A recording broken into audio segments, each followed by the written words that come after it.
Hello everyone, Mike1217 here, welcoming you back to Let's Play The Legend of Zelda Ocarina of Time. And in this episode we are going to take a look at Death Mountain Trail. And this is what will lead us to the second dungeon in the game, and right away we are going to be introduced to Tektites for the first time in this game. You know, it's weird, like, whatever happened to Tektites in Zelda games? They're such classic enemies that just stopped appearing, like, after Majora's Mask. Like, I'm trying to think of what was the most recent game they've actually been in. Maybe, Minish Cap, because that was 2005. I know they weren't in Wind Waker, they weren't in Twilight Princess, and they were not in Skyward Sword. I don't know why they're not appearing in the 3D games. But they just haven't been in a game in a while, but they're just like, they're such staples, like they used to be such staples in this series. Like as much staples as P-Hats are, and Octoroks, and just all the really classic ones, like Stalfos, you know what I mean. I just don't know what happened to Tektites. But they are just as annoying as ever in this game. Like, the annoying thing about I'm trying to stop him with my shield. I don't think that actually would have worked. I don't know why I tried to do that. The thing about Tektites, as is with the other Zelda games, is that they're just really hard to not get hit by. It's something that's just like a strong feature of Tektites, is it's just like, it's hard not to get hit by them. But anyway, this is Goron City. And we need to do a few things here. And actually, we only really need to do one thing here. There's a lot that you can do in Goron City. All we really need to do is just jump straight down to the bottom. I'll tour around a little bit because we will need to get to know this place for later in the game. The thing is, Goron City is really hard to find your way around. This area here, you can't really do anything with it. It kind of foreshadows to later in the game, but I don't really remember what's across there. Oh, what? Damn it! See, I hate how Navi, like, whenever she asks for you, she, like, you have to hit the, up C to talk to her, and then you also have to hit up C to go into first-person view, and, so I was just trying to go into first-person view, but I ended up talking to Navi instead. A minor annoyance that happens every now and then. See, Navi's very, like, easy to ignore. I don't want to rant about that right now, but it's just like one of those things where I kind of want to argue that Navi isn't as bad as everyone says. Because, like, later on in the series, characters like Fi and Elzo, or Ezlo, or whatever his name was in Minish Cap,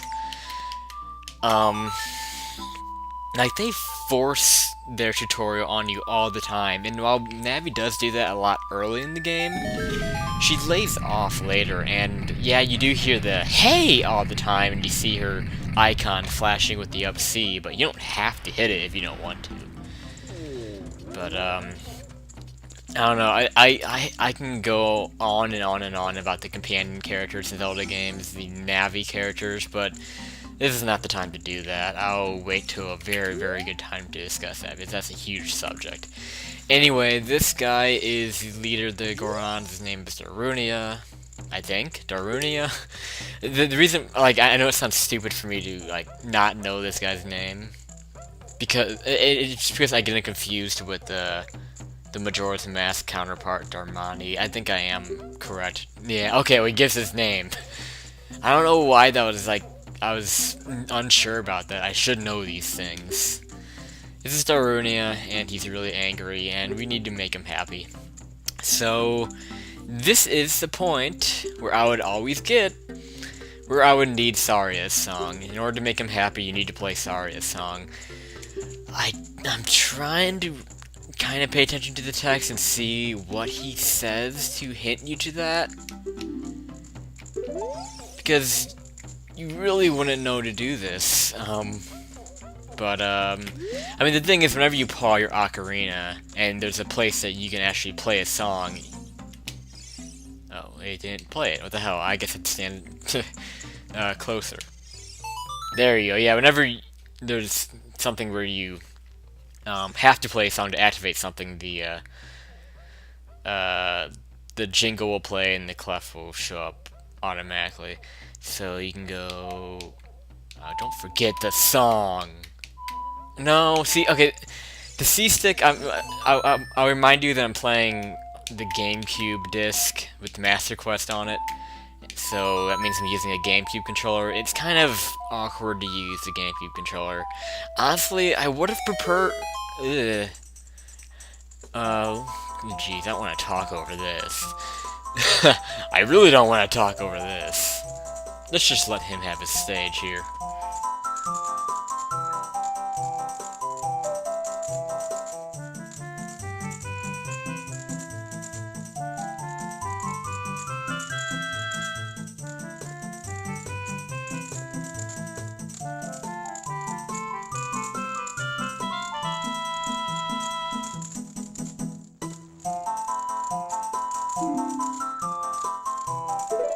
Most spontaneous and awkward moments in Zelda history. That was one of those moments in video games that, I'll be honest, that I was kind of hoping no one was watching me as I was playing. It was one of the things I was embarrassed that someone would see on my TV screen for some reason. I don't know why. I don't know why I would ever be embarrassed for Ocarina of Time. That's just one thing that you just feel really awkward watching. And if someone like walks in on the room and sees that going on your TV screen, they'd be wondering, what is this guy watching? But anyway, back to what I was saying. I actually really would have liked to record this on an N64. Because I do prefer to play this on its native console. I just think the N64 controller... I mean, obviously it was made for the N64, so it's more comfortable to play it on its native console. And... like, the problem is I just don't have a copy of this game on N64 anymore. It's really weird. I don't know what happened to it. We actually had the gold cartridge, the special edition, and I think I had version 1 too, because there's a temple later on that has music in it that was changed. And if you know the history of this game, you probably know what I'm talking about. There was some controversial music that was changed, like from a really early version of the game, and I know that I had that version because I remember that song. I would definitely bring that up when we get to that part of the game. It's quite a bit later. But anyway, I really would have liked to play this on a N64 card, but I just don't have one. I don't even have my original N64. That got lost. I had no idea what happened to that. I have my old games on it, I just don't have the console. I eventually bought a new one because I needed it for my LP of Donkey Kong 64. And by the way, we got the Goron spray, so I'm not really talking about the game here. So now we can pick up these bomb flowers, and we can blow up this. You can hear the Lost Woods music there. So that may seem kind of confusing to anyone who hasn't played the game. But what that does indeed indicate that this is a shortcut back to the Lost Woods. This is something that's really nice in this game that you'll be seeing quite a few times. It has shortcuts to other areas in the game that are otherwise kind of a pain to get to from Hyrule Field. And I really like how this game does that. Not a lot of other 3D Zeldas do that, really. So I think that's pretty cool. That makes it a lot more convenient to get around the world here, because really, this game's world isn't the most convenient to get around. Eventually we will be getting a warp system, which it's pretty limited to where we can warp. Plus, the warp points, they come gradually as we complete dungeons. Again, I feel weird, like, explaining these things as if you don't know, as if you haven't played this game. I'm sure everyone's just like, yeah, yeah, Mike, we know what you're talking about. We're not idiots. We've all played Ocarina of Time. It's just really awkward. Some like again, I'll go back to what I was saying at the very beginning of the LP. I am kind of intimidated by this project because sometimes I don't know exactly like how I should do commentary here. I want to assume that everyone's played this game, but I don't know, just in case someone is weird and they haven't played it. You never know. There could be someone out there, a sad soul who's not played Ocarina of Time, and there are. I know some people who haven't played it. Whatever. Stop talking like that. There's a lot more people who haven't played Ocarina of Time than I'm giving the impression of here, that's for sure. Anyway, blowing up that giant rock is what actually opens up the next dungeon, so we can drop on down. There is, I should show this off, a heart piece over there. I want to try this. I shouldn't, like, grab this by accident, but I think if you do this just right, you can get to that ledge without using the magic beans that you would need to plant to get there. But I don't remember how you do this. Damn it. The stupid lock-on's gonna kind of mess me up a little bit. Because apparently you lock onto the bombs, which is kind of annoying. Let's see. Can I land on it? I did! Okay, don't go too far, though. I don't want to accidentally grab the heart piece. Okay, so I don't think I've ever done that before. To tell you the truth, I don't think I've ever done that. So, there we go. That's something special. Something I've never done before. Is make that jump without planting the bean. This is where you would plant the bean. Is right here.